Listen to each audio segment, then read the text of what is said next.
Two shootings, two people killed, one man arrested, all within a short window of time and within just a few blocks of North Knoxville. Those deadly encounters over the weekend leaving lots of questions and lots of grief to process for a very specific section of the community. Now, here's what we know about the shootings. The first happening just before 9 Saturday morning on Cooper Street. That's just behind Old Gray Cemetery, close to the I-40, I-275 interchange. Knoxville police were called to a business there, Anderson Automotive and Towing. Officers finding Claude Johnson suffering from at least one gunshot wound. He was taken to UT Medical Center where he was pronounced dead. As police show up on Cooper Street, they get a call about a shooting in the 400 block of North Broadway, less than a half a mile away. Once there, police find another man shot. He too was taken to UT Medical Center where he also died.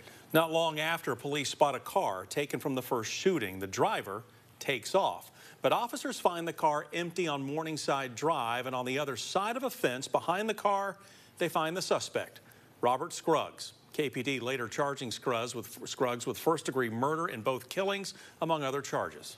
Now, we don't know anything about the second victim, but we are hearing tonight from those who knew the first victim, Claude Johnson. He worked for Anderson Automotive and Towing. The challenges of the job create a sense of community among tow truck operators. And tonight in our top story, 6 News reporter Molly O'Brien gives us a window into the grief the community feels after losing one of their own. He meant quite a bit to this business and quite a bit to people around him.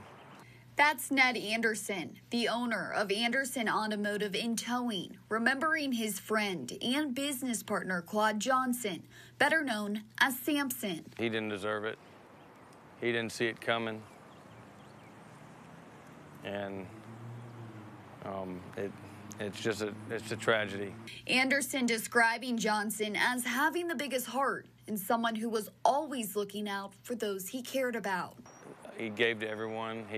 He was a gentle giant, and he did so much around here that I took it for granted. Now I have a lot of figuring out to do. Anderson telling us Johnson was a family man who was both a husband and father. Don't forget to tell people you love them, because you never know. He was my close friend. It's going to be long until we can get over this. As Anderson is still processing the loss of his partner, he thanks the community for rallying behind him. So many people reaching out and wanting to know what they can do, and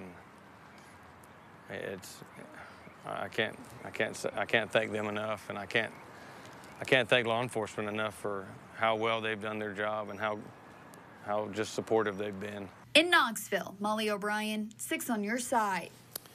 Anderson Automotive and Towing is raising money for Johnson's family. Now, if you would like to donate, we have a link attached to this story on our website on WATE.com. Meanwhile, we are learning more about these shootings through court paperwork connected with Scruggs' arrest. In the arrest report, officers write that detectives were able to examine security camera video from Anderson Automotive and Towing on Cooper Street.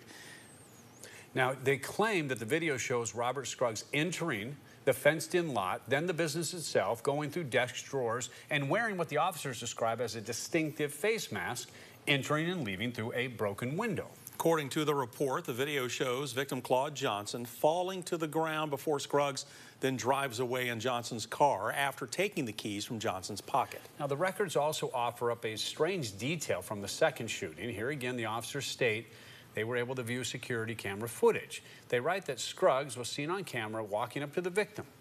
He raised his leg and then fired the gun from inside of his pants pocket.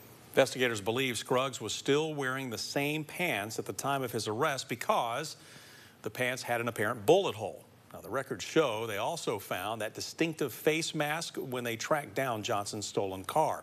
Police say Scruggs had the keys in his pocket, and the gun they found, police say it was taken from Claude Johnson's holster. Now, we also did some digging into Scruggs' criminal past, and just in the last month and a half, he's been arrested 4 times, accused of criminal trespassing, vandalism, and possession of drug paraphernalia. The latest incident happened just 4 days before the double homicide. Scruggs is scheduled for a bond hearing tomorrow morning at 8:30. We'll keep following this case as it moves through the justice system.